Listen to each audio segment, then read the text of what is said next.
Aggrieved students of Kamalpur Maharani High School stake a road blockade today, completely gridlocking the vital Kamalpur to Ambassa Road to protest the sudden transfer of their teachers.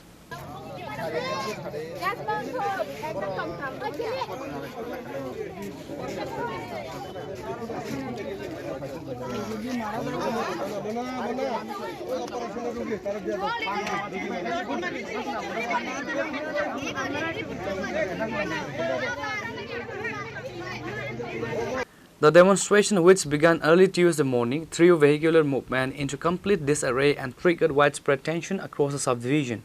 Dozens of furious students merged out of the school campus and sat on the arterial highway, chanting slogans against the Education Department's decision. Upon receiving reports of the escalating blockade, police personnel alongside civil administrative officials rushed to the spot.